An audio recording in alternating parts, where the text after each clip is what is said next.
Què és el vi? Aquell element que acompanya els nostres àpats, les nostres taules i les de tantíssimes llars arreu del món. O potser un aliment considerat tan important des de les èpoques clàssiques i que té un valor similar al de l'or o la plata.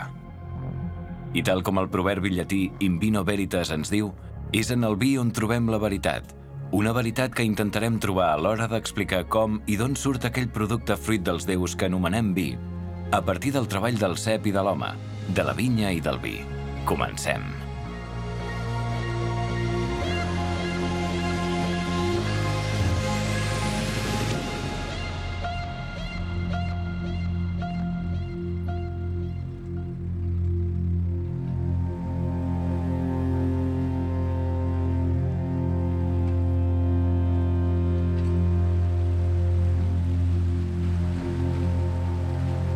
Tenim constància de l'existència del vi des de fa 6.000 anys. De fet, els antics llibres, com el llibre del Gènesis a la Bíblia, l'anomenaven en episodis com l'embriaguesa de Noè. Però ens remuntarem a uns segles després, amb l'aparició dels fenicis al voltant del 3000 abans de Crist. Ells són l'origen del vi al Mediterrani. Van ocupar l'actual Líban i van expandir el seu comerç per la Mediterrània. Ells van ser els primers en comerciar ceps cultivats i vi que produïen al territori de Canaan, però aviat van començar a cultivar-ne a les seves colònies. Es pot dir, per tant, que aquesta és l'arribada del vi a la península, però a Catalunya va entrar juntament amb l'oli i tècniques de producció avançades que ells mateixos van implantar. Al segle VI abans de Crist, els grecs van arribar a les costes ibèriques i van fundar colònies tan importants pel comerç mediterrani com Empòrion, Empúries, Agate, actual Narbona, o Massàlia, l'actual Marsella. El vi i la vinya es van anar expandint posteriorment fins a pràcticament tot Catalunya. Restes de raïm carbonitzades i sitges amb indicis que indiquen que ja hi havia vinya en aquell temps van ser trobades en terres penedesenques, concretament al poblat ibèric de Calafell i el jaciment ibèric de la Font de la Canya. Així doncs, els primers indicis de vi els trobem aquí, al Penedès. En terres que des de sempre han vist passar el cicle de la vinya, hiverns, primaveres, plagues i veremes any rere any fins avui.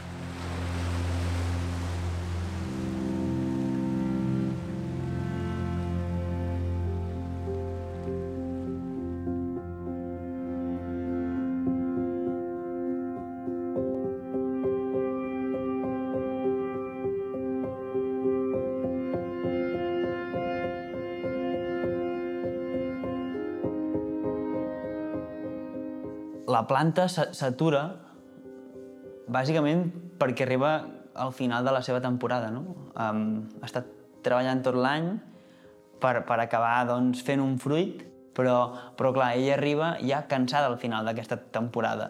I el que passa és que després de que es colli el fruit, la planta diu estic cansada, està arribant al final del meu cicle, vaig a xuclar tota l'energia per hivernar. I igual que fan els animals que porten el menjar al seu cau per passar èpoques de fred, per hivernar, doncs una mica podríem fer aquest símil, no, també?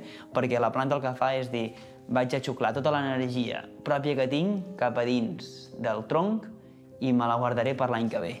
I així és com la planta diu paro, m'aturo i vaig a reposar per agafar forces per tornar a començar amb la pròxima brotada. Tots nosaltres estem acostumats a l'any natural, que comença al gener i acaba al desembre. Però us n'haureu adonat que parlant de la vinya, l'any no funciona així, sinó que comença al novembre i acaba a l'octubre. Ens situem a l'inici de l'any, que és una època calmada a la vinya, silenci, calma i sobretot fred. El fred i la temperatura són essencials a l'hora de fer el vi. Depèn de la zona en què ens trobem, tindrem una temperatura o una altra.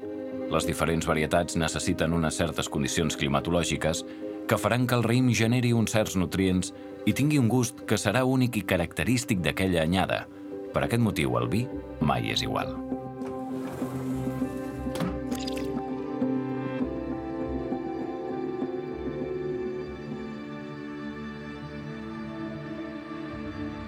Després de la collir ja comences a fer treballs a la vinya i no es para, vull dir, en tot l'any. És de gener a desembre, tot l'any.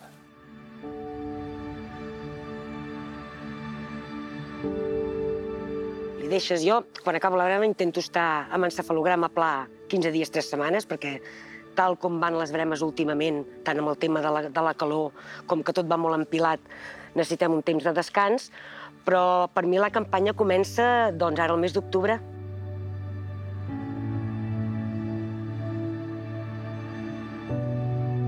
Deixo que la terra reposi, igual que jo també descanso. Per un enòleg comença a l'agost preparant la verema. Comences abans de verema fent els preparatius de verema, diguéssim, doncs preparant el celler per poder fer la verema. Mitjans d'agost preparant la verema, després fem la verema i després, durant tot l'any, ens n'anem cuidant d'elaborar el vi fins que s'embotella. Però per nosaltres va de setembre a setembre. Durant els primers mesos, la vinya creix com qualsevol altre fruit. Però què és el que realment la fa diferent i única? La cura que tenen els pagesos de la seva vinya és quelcom especial. El raïm és com un infant que necessita ser cuidat d'una forma concreta. La vinya és moldejable i cada viticultor considera com la vol enfocar. A producció, a exclusivitat i intensitat. És per això que quan una vinya es poda, es fa amb un objectiu concret.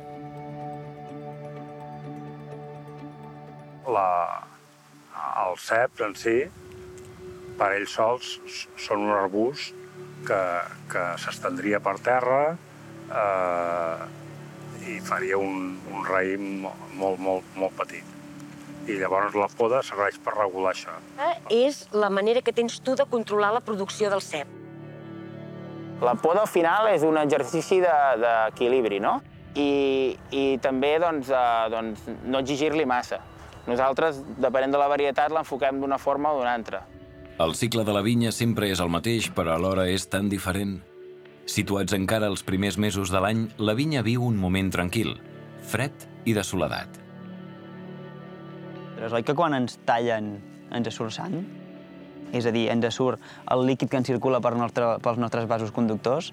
Doncs d'alguna forma a la planta li passa igual. Si la talléssim per aquí, li sortiria tota aquesta saba, li sortiria aquesta saba. I quan veiem que aquest líquid surt, quan veiem que la saba surt, això és el plor. Hi ha moments bons i mals moments per podar. Hem d'intentar podar quan la planta perd menys, i quan la planta perd menys és en lluna descendent. Què vol dir això?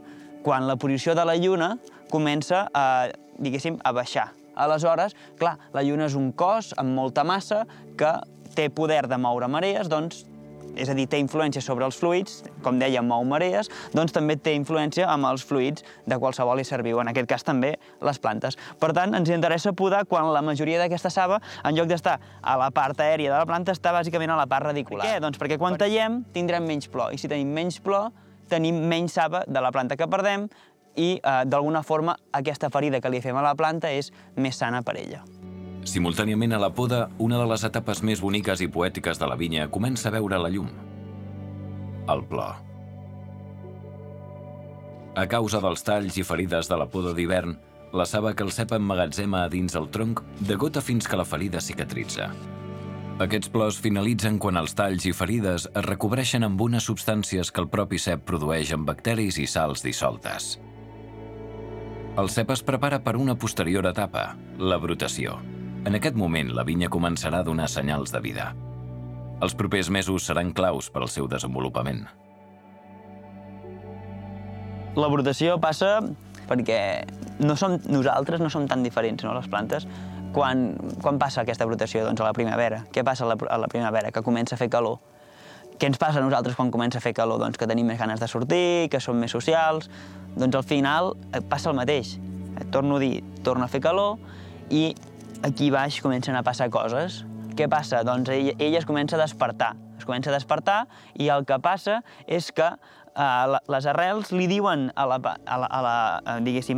pròpia planta: escolta, que hem de començar a despertar-nos. Com que la planta, diguéssim, com que el cep treballa sota el concepte de la crotonia.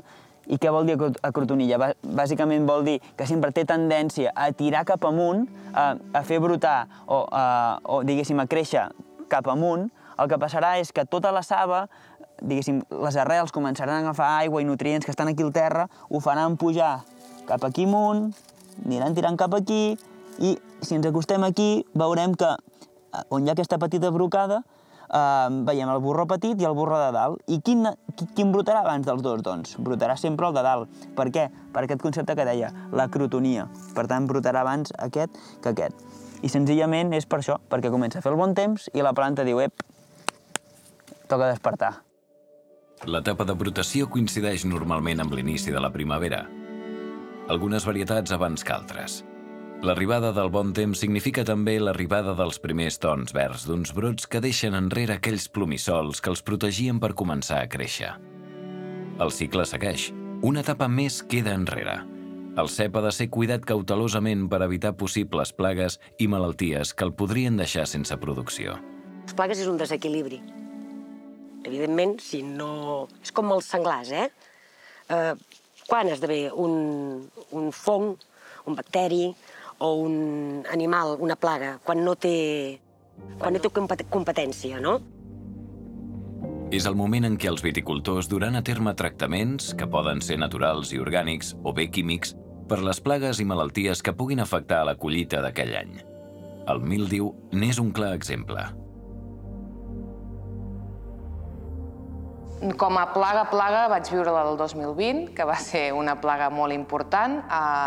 De fet, es va perdre molta de la producció. Nosaltres potser vam perdre sobre un 40% del total de les vinyes que teníem, però sí que va ser una de les plagues que he vist més importants. Després ja has anat veient casos més aïllats o vinyes determinades que tenen alguna plaga determinada, però no com a manera general. Bueno, va ser jo crec que va ser una mica difícil d'entendre, perquè va haver un factor del temps que va ser definitiu i crucial i no es podia parar. El míldiu no es podia parar. Era quasi impossible. Però no aquí sol. A nivell de tot Catalunya va ser molt dur. Jo ho vaig viure molt difícil. Jo vaig perdre un 48% de la collita al cultiu ecològic. Va ser una experiència molt dura. El 2020 va ser el pitjor any que vam tenir a casa i jo recordo que vam perdre el 90% de la producció que teníem perquè, com t'he dit, al final els tractaments que fem són preventius. I quan tens un problema que és gros, per exemple, el que va succeir en aquell any és que va començar a ploure molt i va començar a ploure molt en el moment més sensible de la planta, que és quan està en floració, i a sobre fa calor. Si fa calor i hi ha humitat, els fongs proliferen de forma molt ràpida. I clar, va haver-hi una plaga de mildea horrible que va fer que es va carregar la meitat del Penedès. Totes les vinyes que eren ecològiques es va fulminar. És la feina de tot l'any que fas, és el teu mitjà de subsistència i va ser molt malament. Vaig passar unes quantes nits sense dormir i un mal any, però bueno. L'experiència que vaig viure jo va ser increïble l'any 2020. L'any 2020 aquí al Penedès es va perdre molt de raïm per culpa del míldiu. Tant que fins i tot el Departament d'Agricultura va donar un ajut directe als pagesos professionals, un tant per hectàrea, perquè poguessin passar l'any, perquè no es pot assegurar. Vaig perdre no va arribar al 20%, quan va haver gent que va perdre el 80%, va ser desastrós. La gent que va plorar molt, la veritat. Les plagues és exactament com les persones. Vull dir, tu pots agafar i prendre un antibiòtic per curar-ho, però també tens que procurar menjar bé per no agafar segons què. A la vinya és més o menys el mateix. Vull dir, tu tens unes mesures, uns productes que poden salvar de certes plagues i llavors tens que jugar amb les dues coses. Depèn de la viticultura que tu portis. Si és convencional, doncs el que fas és tractar amb productes sistèmics o de síntesis, que són bàsicament més químics, no? I que penetren per les arrels de la planta. O bé si fas una agricultura més ecològica, que tractes amb coure o amb sofre, que és més superficial i bueno, també és més respectuós amb el medi ambient. A l'abril, l'activitat humana és poc intensa. La vinya segueix el seu cicle. Comença a mostrar els seus primers tons verds. El cep comença a germinar i apareixen els primers brots que es desprenen del plomissol que els protegia del fred. Les primeres inflorescències, que més endavant seran flors, donen la benvinguda a la primavera. Ha començat la floració. El cep en si és una planta que, com la majoria, el fruit surt d'una flor. Primer brota, després dels brots aquells surten uns capullos tancats. Vull dir, aquells capullos s'obren i floreix, com la immensa majoria de plantes, no té res de diferent. El cep, com que és hermafrodita, el que fa és pol·linitzar-se ella mateixa. D'aquesta floració i surt la flor, el que passa al cap d'uns dies és aquesta autopol·linització. Amb l'arribada de la calor, el cep és fecundat i es començarà a desenvolupar a partir d'aquells brots que ja creixien unes setmanes enrere. L'ovari gestat s'anirà desenvolupant durant un curt període de temps fins a donar lloc a un fruit verd que ja començarà a tenir forma de raïm. Aquest procés es coneix com el quallat. En aquest moment, l'activitat humana és força reduïda. El productor de la parcel·la es limita a controlar-ne el creixement. Ha començat l'etapa de maduració. És durant aquests mesos quan es produeix el verol, el canvi de color del raïm. Aquest és un dels moments més especials de tot el cicle. El fruit es comença a formar i comencem a intuir les primeres formes de raïm, el color, el sucre i la vida que hi ha dins d'aquell petit gra que s'està formant. Un control de maduració és abans de verema, abans del moment de veremar el raïm.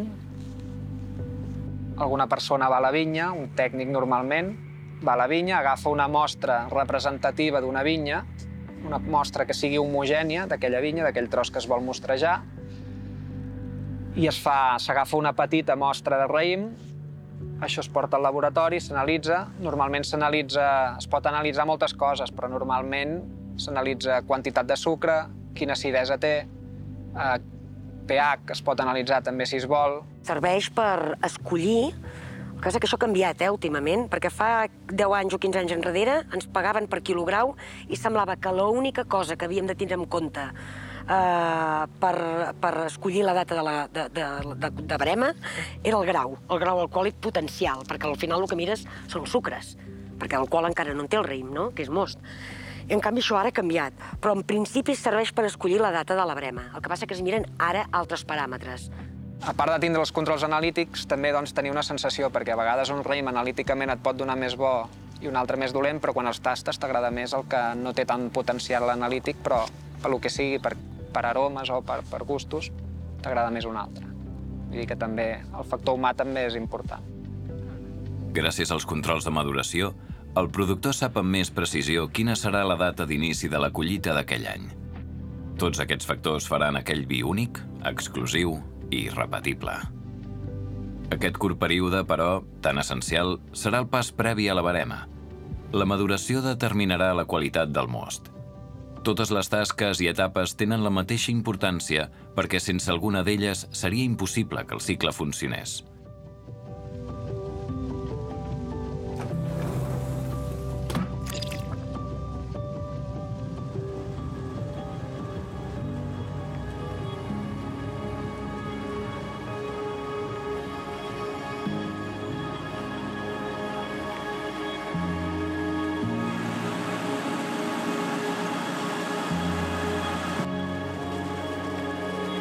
La verema és una miqueta pel que ho fas tot, no? Arribes molts cops i arribes cansat aquest moment, arribes amb el coco de, hosti, que llarg, que dur, que petit, depèn de l'any, no? Però aquests últims anys, doncs, és la sensació que tens. Aquest any ha sigut duríssim, collir a mà, ha fet molta calor, no recordo una verema tan dura, de veritat, perquè per 2 dies, vaig acabar el dia 2 de setembre, no acabo, faig tota la verema el mes d'agost. I llavors a les 12, a les 3 de la tarda feia una calor insuportable, de veritat, infernal.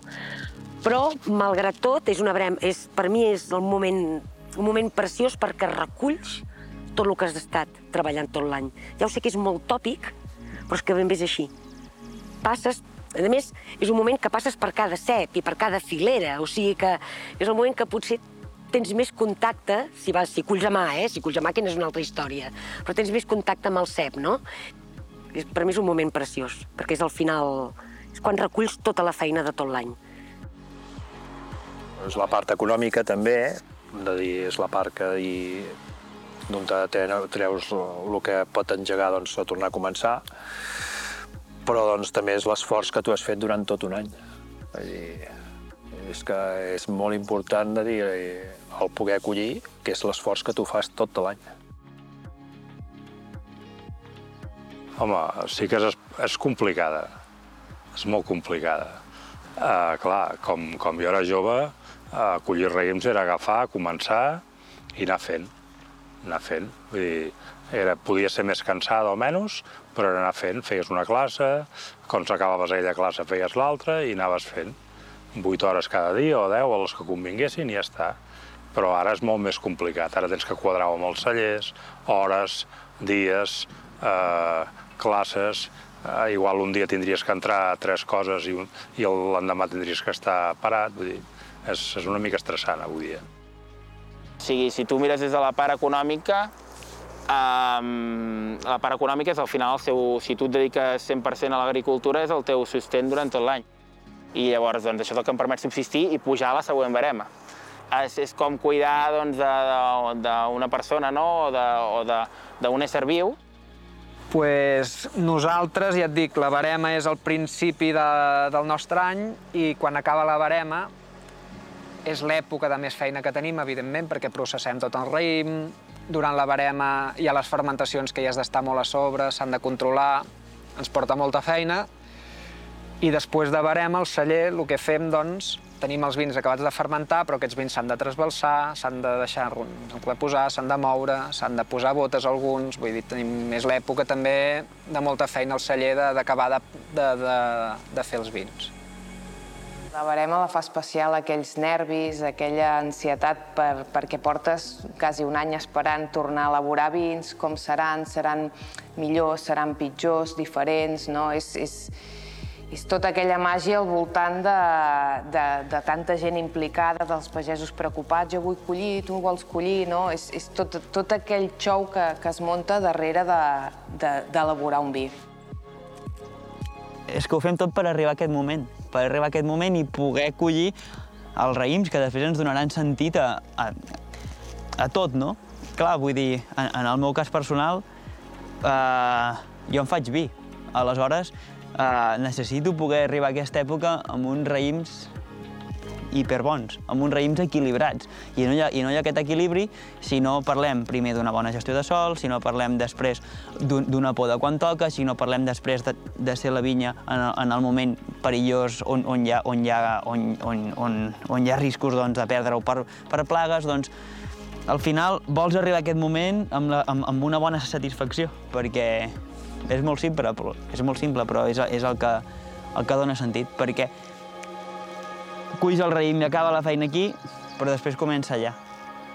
Però no comença allà si no hi ha una feina aquí. És un peix que es mossega la cua i és això. I què passa després de la barema? És el final del cicle? Doncs no. El cep és un ésser viu, es manté en vida i ha de tancar aquest cercle. A la vinya es comença una etapa de repòs. Amb la caiguda de la fulla a la tardor tornaran els mesos freds i amb ells la calma i la solitud. Mesos d'estabilitat on l'activitat segueix, però fora de la vinya, a la premsa, al celler o al laboratori. Així doncs, aquí és on podem veure com el cicle de la vinya és un procés únic en el qual s'ha de tenir molta cura i on els viticultors tenen la responsabilitat de seguir prolongant la vida dels ceps per seguir assegurant el benefici del seu fruit any rere any. Això fa que el vi sigui un producte tan especial. És per això que hem de preservar-ne el seu futur, del qual depèn tanta gent que s'hi dedica, des d'ahir fins avui i per demà. Respecte quan sento la vinya, quan sento la gent que treballa a la vinya, perquè és una feina que és molt dura. La vinya estava plantada molt abans que nosaltres, que tots estiguéssim aquí. Per mi és que tenen vida. Vull dir, tenen una vida i tu els has vist créixer i n'hi haurà que no els veuràs morir. Vull dir, tu te n'aniràs i ells quedaran aquí. Equilibri. La vinya necessita equilibri. És la humilitat. És bàsica per tot. El Penedès és i ha estat sempre terra de ceps, vinyes, vi i persones. És per això que hem de preservar i fomentar aquesta cultura tan i tan important que ens rodeja. Mira al teu voltant. Observa i coneix. Entén i disfruta-ho. Valorar el que tenim a prop de casa i compartir-ho per arribar a més gent. I tu, ja ho coneixes?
Al final fan un fruit, no? Ets tu que les has de cuidar i mimar-les i intentar que facin millor del que poden fer. Però és un món que atrapa.